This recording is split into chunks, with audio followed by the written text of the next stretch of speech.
back to the second half of this morning's Gone Outdoors. Kyle Agri and Scott Brewer of Brewer Agri Outdoors. Talking hunting, talking fishing, and talking anything you can do outdoors.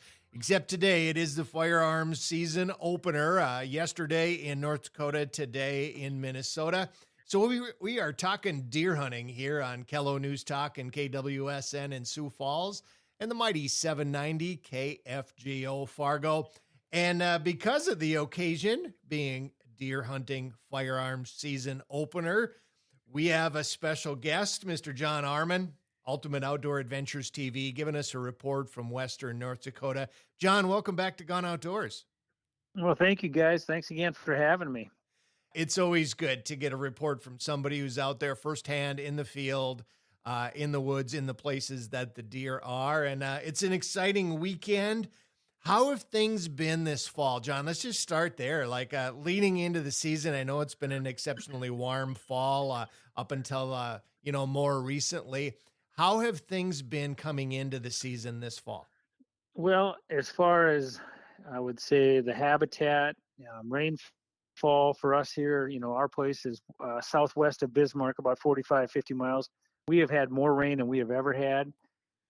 Same is in Bismarck. It's been absolutely phenomenal. The pastures are still green and the cover is thick, but the deer hunting has been tough. We've been probably one of the toughest deer seasons I've ever had as far as seeing any kind of deer during daylight hours. And I don't know what it is. I've talked to people down in other states. I put posts out there to ask people what they're seeing, if they're seeing anything in daylight.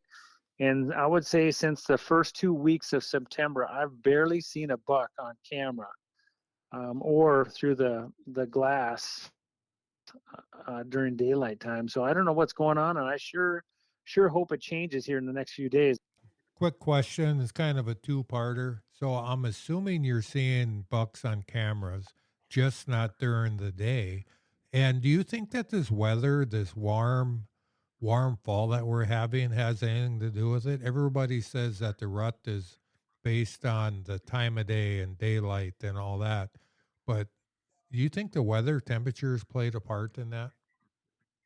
Well, I look back at, one of the things about North Dakota, and I've always said that probably the best time to kill a deer in North Dakota is in the first few weeks in September because they're patternable.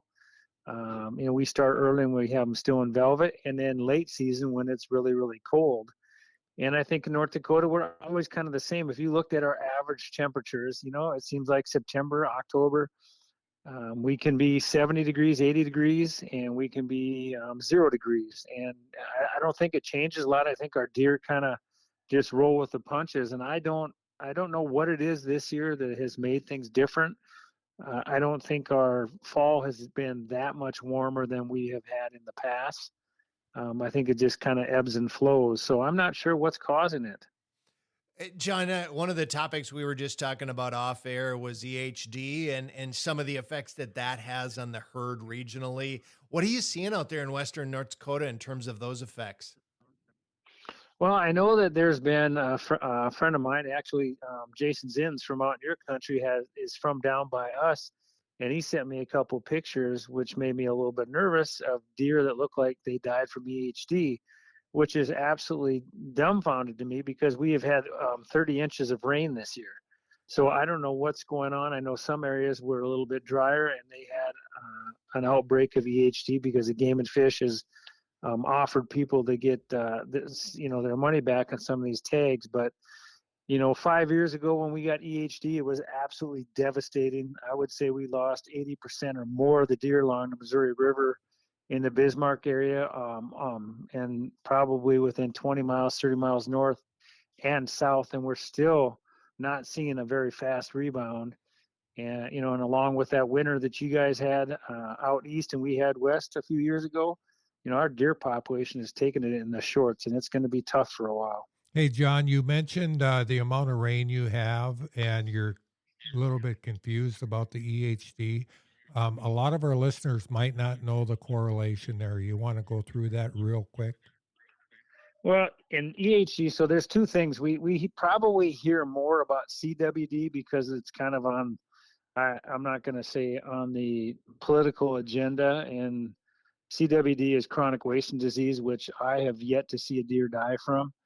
EHD is epizootic hemorrhagic fever, which we see thousands and thousands of deer die every year across the country, and it's because of a midge. It's a little gnat, and what they do is they lay their eggs in the mud of the receding water. So on dry years, when there's not a lot of moisture, there's more mud flats and muddy water holes, and then they hatch from there. And it seems like they hammer the bucks pretty hard because they go for the velvet and they can suck the blood, and they give them the disease, and it doesn't spread from deer to deer. It's only spread by a biting midge, and it can be devastating because right now, I think Illinois and some of these other states, Kentucky, have been hammered by it again this year. That is very interesting. And yeah, you would think this year with all the moisture, we wouldn't have that. But I'm thinking specifically on my farm in Minnesota, we had a lot of flooding, and then the floodwaters receded. And we have exactly what you described, a lot of receding water, mud flat areas that would fit that description. So really, really an interesting thing there. Let's, John, let's shift gears just a little bit and talk about some of the strategies for folks here. Opening weekend as we get into season, our rifle season being open now in North Dakota.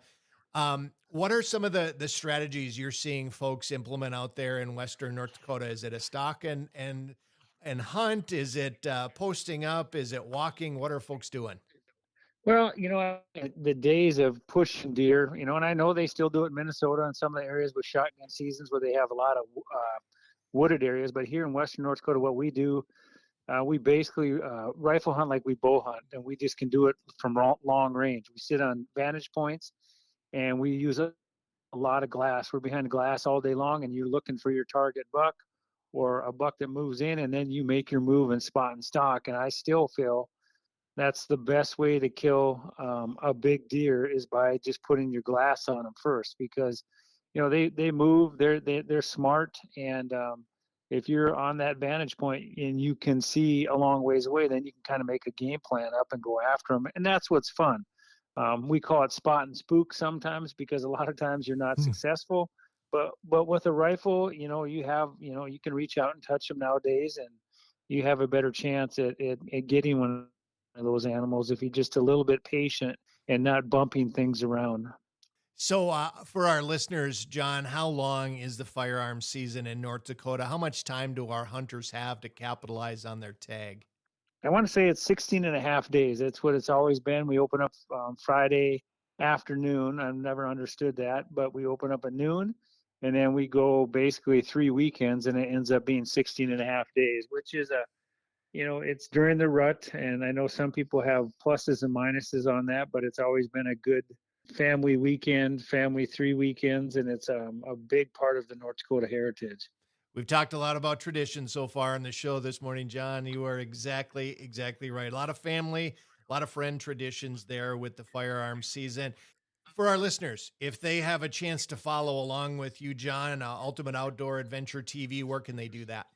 Well, right now, the place we're airing is in Western North Dakota. We're on KFYR, Me TV, and West Dakota Fox, but you can find us on social media, on Instagram and Facebook, and then we have a YouTube channel that I usually throw our shows up. Usually around December when I'm off from school, I get time to put them on there. So you can reach out in any of those platforms and take a look at us. And folks, you definitely want to do that. I can just give the vouch for these guys. They're the real deal. They've got some great content. Look them up, see what they're doing, follow along, check out that YouTube channel because it's really, really good stuff. John, thanks for spending some time with us this morning. We certainly appreciate it. Oh, I appreciate it, guys. Thanks for asking me on. Folks, don't go away. We're not done yet. We've got more outdoor talk ahead of us. We'll take a quick break and be back with more Gone Outdoors.